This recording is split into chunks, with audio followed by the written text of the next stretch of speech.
Sherry, Yes. as we know, we love framing as framers in the industry. We love to frame. It's a passion, and those of us that are still in the industry, it gets to be Christmas here every day as we unwrap really cool things. And just doing what we love is a great thing, and that's why we're good at it.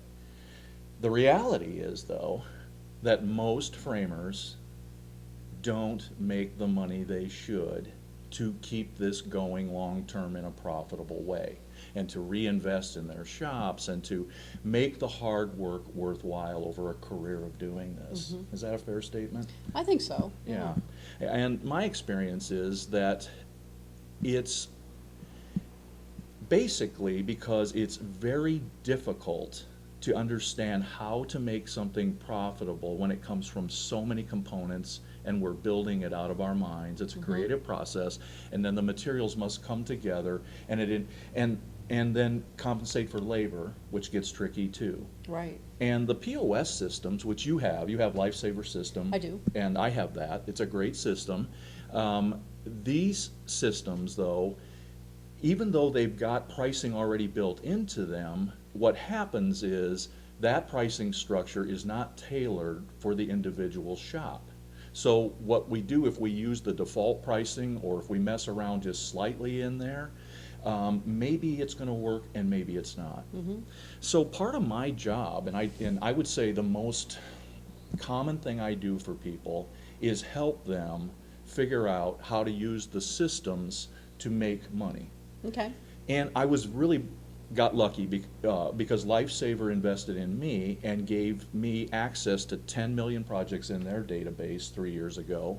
And we spent time breaking that down to understand which items are sold more often, which sizes, what materials and things. So we were able to then figure out what we could make more money on because we sell them more often, and what doesn't sell so often, so we could reduce pricing and look more competitive.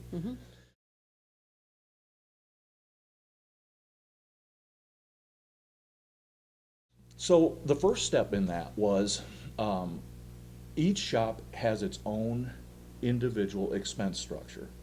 Right. And so I asked you to come up with your expense structure for 2013, and we would look at how much money it takes you to operate your shop.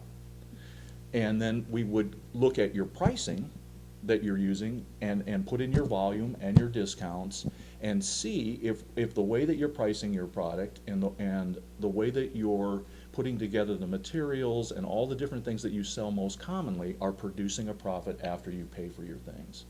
Okay. Okay. All right. So I ran that analysis, and you do very well in the areas of discounting, which is interesting because the average framer discounts their sales 18%. And that And knocks- that seems pretty high. yeah, it is. Okay. You're at 9%. Oh, great. Yeah, even with a frequent framer program and that, you're able to keep your discounts low, which then enhances your average ticket because you're not cutting your price on that. So discount-wise, it's good. Good, because my customers still feel like they're getting a good deal, and I'm competitive within this market with the discounting structure I've been using then, so that's good. Exactly. Okay. Exactly. Overall, after you pull up your prices in your computer, offer your discounts, account for waste and yield, you're operating at a 71% gross margin. I don't know if that's good or bad. Okay. Gross margin are the dollars that we have left to pay for all of our expenses. Okay. And in the industry, this rule of thumb that people used to go for before analysis like this were available is if they could have a 30% cost of goods Right. and a 70% gross margin, that kind of made them feel like maybe they had a chance of being profitable. So it sounds like I'm okay. You're okay. You're right in there where you'd expect a shop to be. Okay. But the good news is that by tweaking a few things, by taking the smaller projects that you sell, 58% of everything that a typical frame shop sells is 16 by 20 or smaller. Okay. And if we take the inexpensive materials and the smaller sizes, Mm-hmm. and we mark them up more using a higher multiplier on those, without getting too technical, but inside your pricing table, Right. there are different multipliers. And if we change it so that the least expensive materials and the smaller projects get higher multipliers, and then reduce the larger projects and the most expensive products, we reduce the multipliers on those, we look more competitive, but we make much more money that way over the course of a year. If 58% of the customers come in and I'm raising, and their prices seem a little bit higher to them, is that going to affect their Well, let's put it their this way. sales? If you let it, here's my experience with this. Uh-huh. If you let it affect your selling, Right, then they will pick up on it. right, But if you're committed to the fact, if you make this change, Mm-hmm. you can put $22,000 in your pocket in the Mm-hmm. course of 12 months without adding any additional customers. okay, And your average good, yeah, project that's really will good. go up $18. okay. All That- right, that's good. And That's that- pretty doable, right? Yeah, yeah, because that translates to 22 grand a year in my Exactly, pocket, yeah. exactly. And that's if you don't add any additional discounts, which doesn't seem to be a Mm-hmm. problem. It will take your gross margin and raise it 4%.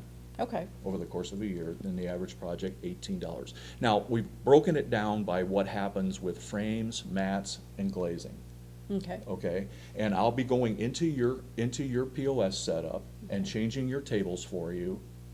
And the net effect is that, and most frame shops, this is a good tip for other framers in that too, is that the tables end at a much too low of a level. And I Right. noticed that in your tables, you've left them at about $10 for length molding as the top level. And so everything $10 all the way to $999 gets the same multiplier. In your case, it was like 3.2 or something like that. yeah, something like that, yeah. Yeah, so what we're gonna do is add tons of other layers that go all the way up to $30 a foot. Because a Okay. lot more molding is sold above $10 a foot, and we're using one multiplier for quite a bit of Yeah, mold. especially as time goes on. Yes. And I've had the program for a few years now, so, Yeah, yeah, yeah, definitely. Yeah. And that's something that doesn't have to be looked at every year, but it is something in a couple of years we'll wanna come back and revisit. okay, yeah, okay?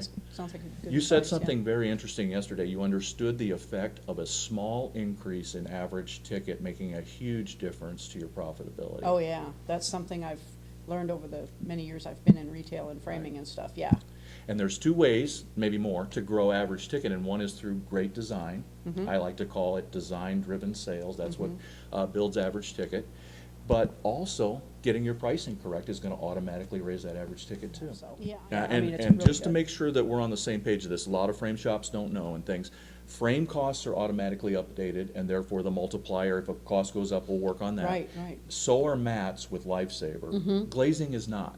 So you Right. have to watch that and go Right. in and change it. Same thing with mounting or specialty charges. Those are things you wanna review every year and just make sure that we're at the level we should be on that kind of thing, and compensating for the right labor. As you grow and add more help, you have to add more costs or more charges to the labor, and that affects those specialty charges and some of the mounting charges and things like that. Yeah, and hopefully that's something that you've seen where you're gonna be able to help me with on that, because I know I haven't really kept up with that Well, as and much that- as I need yeah. to, so. Here's the cool thing about that. That, in a typical shop, that part only represents 12% of your income. 88% is covered in frames, mat, and glazing. So today, by just making these tweaks, we're gonna hit a lot of Cool. your income. Yeah, Cool. okay, great. So we'll get working on I it. can feel a vacation coming on.